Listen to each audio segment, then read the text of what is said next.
Yeah, but that doesn't, that doesn't make me, that's because my upper body is so short. Yeah.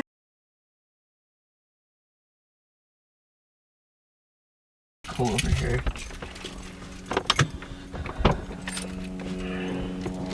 Hey guys, welcome back to our channel. So today we're gonna be going on a hike. It is just too beautiful of a day in Colorado to waste because I know it's gonna get cold again. So we're gonna head on a hike and we're gonna take you guys with us.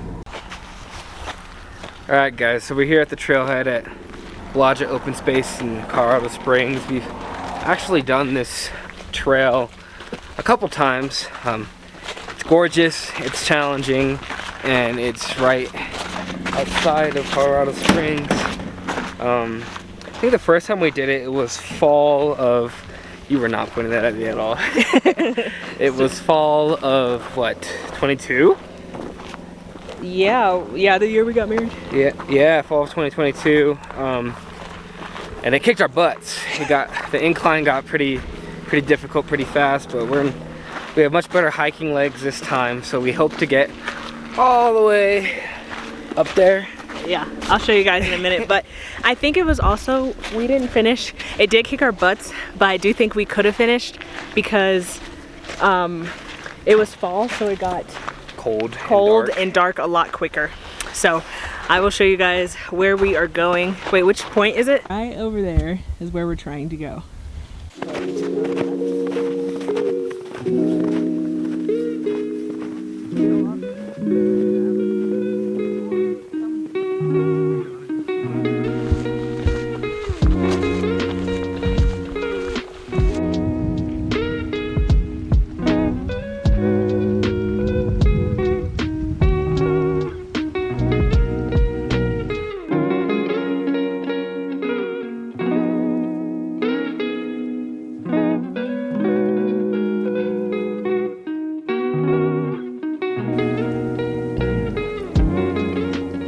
How you feeling?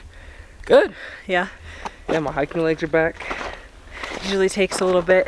We're at the part where I remember last time, I don't think we started. We started not too far from this section, but I gotta catch my breath because we're about to go uphill and it doesn't look that bad, but it's pretty bad. All this snow, but whew. All right, let's go.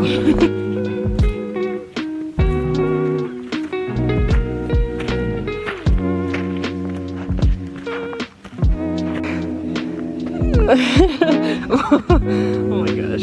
We just came from all the way down there and you can even see more of the city now.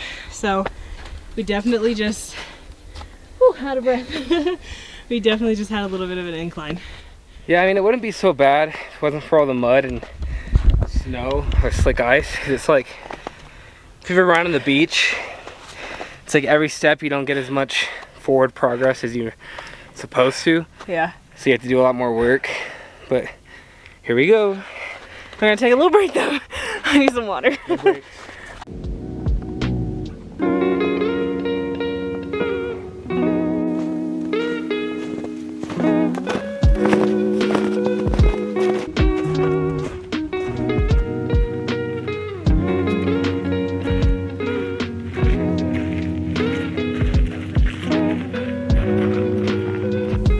First little pull off. An absolute gorgeous view.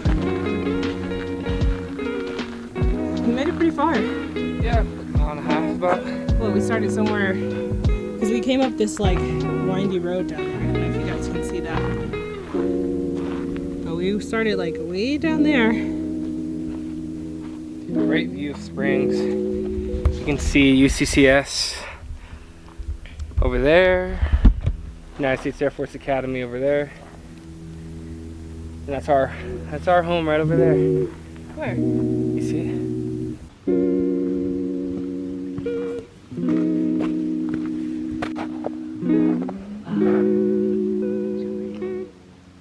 I was telling them about the forest fire. How they'll probably see a lot of dead trees. I mean, you can see them going all the way up there. And yeah.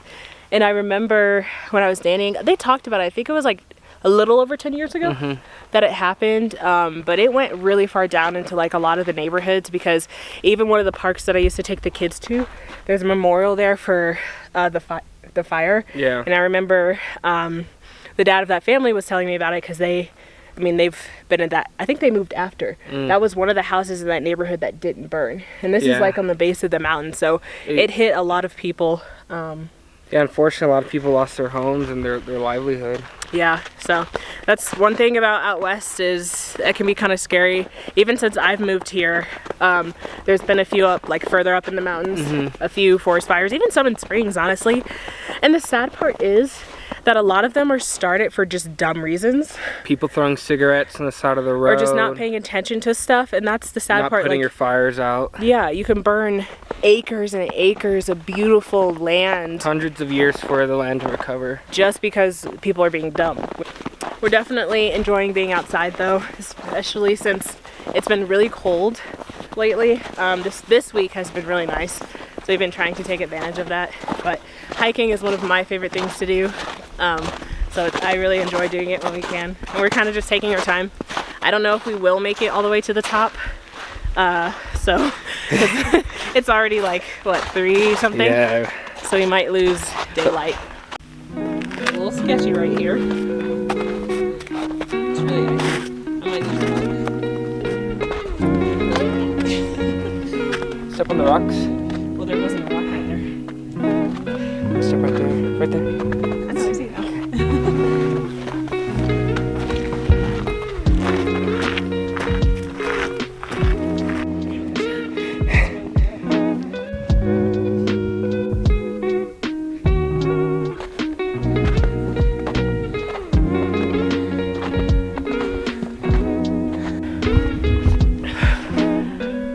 At this point, we're just full on climbing this mountain. There's literally, I don't even know if I could call this a trail. We're walking in the woods. It's a Forest Service trail. On the side of a mountain. And it's steep. Definitely getting a leg workout for sure. Like it just keeps going up. You can't really see it right now, but we came all the way down there and just climbed this trail. Yeah, about 700 feet of elevation gain. 700? Yeah. Yeah. That's a lot. You doing okay? Yep.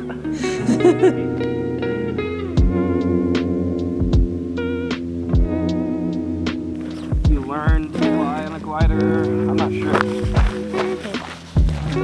That might not be correct at all. So we are not gonna go all the way to the top. Surprise. I know. Well, only because we don't have enough daylight. And tell them it was 0.8 miles. 1,400 feet. 14 more 100 feet to climb. We'll show you like what the mountain looks like, but if you want to we had to go That's all not the way. even it. That's not even it. But It's- we it's basically like- were climbing that whole thing up there. So we would not have, Yeah, not we- before sunset. We weren't quite prepared. We're gonna come back and look out for part 2. We'll do the whole hike again. Yeah. We'll bring our water filters. We have water. So- We just don't have enough. We just don't have enough water, and it's gonna get dark by the time we would Get have up made it to there. the top, Yeah. just to the top. And that mountain over there is very snowy, and going up was sketchy enough. So going down, and I couldn't even imagine going down in the dark. So we're just gonna call it a day and head back down. But we're still we made it really, really, really, really high. Yeah, we're 2 miles in and 1,200 feet up. So yeah, we had 1 more mile and double elevation. So 1,400 feet to go. So it would have been a while. Would have been a bit. But, But we will catch up with you guys as we make it back down the mountain. We decided to take a break on a very uncomfortable rock and kind of share why we are leaving Colorado. Obviously, well, not obviously because we just started doing this, but we love the state. It's been home for a couple years now, but it's been my favorite place to call home. I don't know about you. yeah. And a lot of life milestones have happened here for the both of us. I mean, it's where we met, it's where we got married. So naturally, has good memories. I apologize about the plane noise as well. Yeah, we're hiking right next to the United States Air Force Academy in Colorado Springs, and they always have a bunch of I'm not sure if they're pilots in training, but they have propeller planes flying overhead all day long, and it's pretty cool to see. But that's what you're hearing. Yeah, but we believe like the Lord has clearly told us it's time to leave Colorado. We're actually moving to New Mexico at the end of March, and we don't know how long or how short that season's going to be, but we are excited for the next step. But I do think it started, like, kind of started, or he was preparing us for it when, after I graduated, we had a super busy, fun summer last year. We talked about all our favorite memories in the last video, which you guys should definitely check out. But we had a great summer, and then I think it was, I don't know, we were flying back from somewhere. We were flying back in the beginning of August. And usually Brendan drives. We were coming back from Denver, which is about an hour and a half from where we live. And usually Brendan drives, but that night you were really tired. Yeah. So I offered to drive, and he had fallen asleep, and I didn't really play any music. I just kind of like to like sit in the silence sometimes and see if the Lord needs to tell me something. And he did, which was not to go back to school, which was really hard pill for me to swallow for like the next 3 months, probably. Well, you were supposed to start school in a couple weeks. Yeah, and I heard him say, and I'm sure he probably tried to tell me before, which you told me that he told you that. Yeah, so it's so funny because I had at the time been pursuing the Lord and His next steps and what He has for us, and being married, we're one flesh and we're a unified front, and I heard Him very clearly tell me that Rachel's not meant to go back for her third year. And I said, okay, Lord, I hear you. Can you tell her that? I think that was just being patient and praying that Rachel hears the Lord clearly. And then not only do you have to be able to hear the Lord, the word says that my sheep know my voice and they know it well. But once you hear it, you also have to obey. Yeah. And Rachel submitted to the Lord and made that decision not to go back to third year. And correct me if I'm wrong, but it was kind of awkward because people would ask about it, and then you would tell them, and then they'd be like, why? Yeah. And it's like, I'm just doing what the God told me to do. Yeah, a lot of people don't, even other Christians necessarily don't understand that because it's not the practical thing to do. Hold on, I'm just going to make sure that this is still going. Okay, yeah. But, so, I was so excited for the third year program at the school I was going to. I would have been studying film and production, and it's something I had been wanting to study for a long time. Ever since I left home and had intentions to go to an art and design school, it's something I really wanted to study. I love painting and that side as well, but I always felt like I wanted to learn film, photography, all that in a classroom setting. Painting, not as much. I do like the classroom setting, but I don't know, I always had a heart for that to learn in the classroom. And so when the Lord called me out to Colorado and I found out the Bible school I was going to had a program, I was like, well, this is why He told me to go to it. It has the program I've been dreaming about for so long. And so from the beginning of starting that school throughout those whole 2 years, that was the dream. It was get to third year. And I loved the 2 years that I was in, made like great friends, great memories, grew so much in my own personal relationship in Christ, and just confidence in order to share the Word of God and be confident in my faith. But I was so excited for third year. So to hear Him tell me not to go, and it's something like, I think a lot of people they question, okay, how do I hear from the Lord? And one, you have to learn, learn His voice and what He would even tell you, and that's by being in the Word and learning, what He would say. And it's not a big booming voice, how a lot of the time we think it's going to be. A lot of time it's still and quiet, like the Word says. And it kind of sounds like your voice sometimes. Sorry, there's another plane coming overhead. When God... That's the string. See, they go back. Yeah, it's a toe string. Lost my train of thought. But, so you learn how to hear from His voice, and I clearly knew that was Him because I personally wouldn't have thought, let me just not go to third year.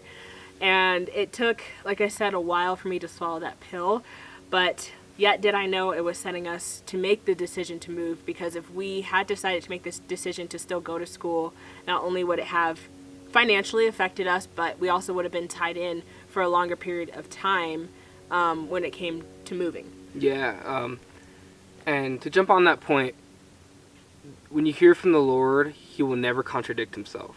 And so if you are questioning if what you're hearing or what you're feeling is from God, spend time in the Word. It will be confirmed in the Word. And you can have peace knowing you heard from the God, and don't let the enemy try and steal that peace. And have confidence in that, because it's so awesome to see throughout our marriage there's been this theme of obedience and submission, and when that happens, God just continues to bless us in ways we couldn't imagine. Yeah. And that's brought an amazing amount of peace in our marriage.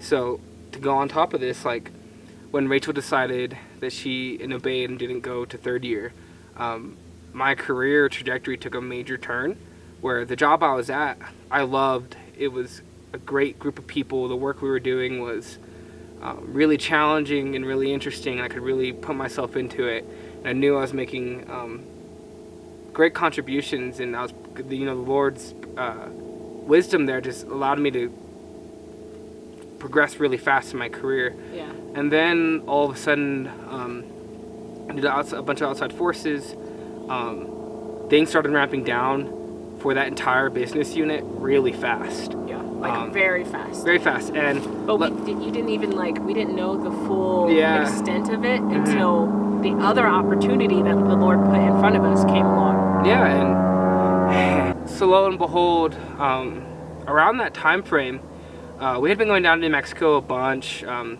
Lord put in our heart, pretty much before we got married, that we were meant to serve our family. And a old connection reached out to me and offered me a pretty amazing job opportunity that would challenge me, force me to grow, but was also very interesting, and doing some pretty cool work, and a pretty amazing increase in provision for our family. Mm-hmm. But it was in Albuquerque, New Mexico. Yeah. And while I'm blessed to be able to do a lot of hybrid and remote work, part of accepting that job was having to move down.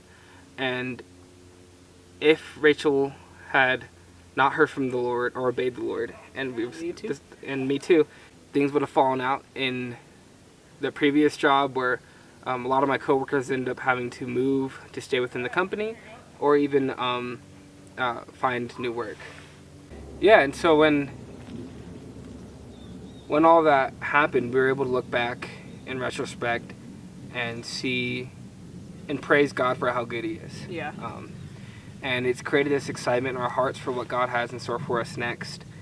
Never, ever in my life did I want to move back to New Mexico. Yet throughout this whole process, and when I finally stood and said and accepted that job offer, kind of put the nail in the coffin that we're moving down, there's been a great sense of excitement and peace. Yeah. And the enemies tried to come in and plant little seeds of worry, but you have to take every fiery dart of the enemy and bring it to the obedience of the cross, and know that we heard from God, and we can see His goodness, and not let any of that take any place in our heart. Now, it is difficult because we love Colorado Springs so much. We met some incredible people, made some great friends. Fallen in love with the nature. It's where we met. It's where we dated. It's where we got married. Yeah. A lot of the places that we are to take you guys are the places that we grew in our own relationship. Both of us have had amazing growth and progression here. Like Rachel said earlier, with her Bible school and getting to pursue her art full time. Mm-hmm. Aside from my own career, my professional career, I started a dream career, a professional career in fly fishing, and being a fly fishing guide in Colorado. And while I don't know what that's going to quite look like in New Mexico, I know the Lord's going to continue to bless and grow that. And just so much has happened so fast for us here that it has a special place in our hearts. Yeah. But we are excited for what New Mexico has for us. and what we have for New Mexico and those communities down there. Yeah, so you'll probably see a lot of that whole stuff too with us moving and just a change of scenery. New Mexico is very different, but also has all of the aspects that we love about the outdoors as well, just a little bit farther on average, but Yeah, it's a little bit further, a little more arid, but there's a lot less people. that's true. There are a lot less people, but I don't know. I think I've kind of gotten used to it in Springs. It's kind of nice that everybody can enjoy something so fun together, because again, I didn't really grow up with that, and probably half the people I knew wouldn't really enjoy it as much as I do. So it's nice having people around, like your average person that's like, you want to go on a really hard hike together? We just saw some people trail running Up this trail. on a hike that kicked our butt, so it's pretty impressive. Yeah. So yeah, that's kind of what you'll see more of, and like you said, we'll take you to some of our favorite spots. We do plan to come to Colorado pretty often. We'll try. I'm sure we're gonna have a packed summer again, get out and camp, which I'm so excited about. I can't wait to camp, fish, all the fun stuff. So we're excited to share that with you guys, but I think we're gonna end it here. Yeah. We're gonna try to get back down this mountain before it gets too dark and too cold, and enjoy some time together. So See you guys. bye.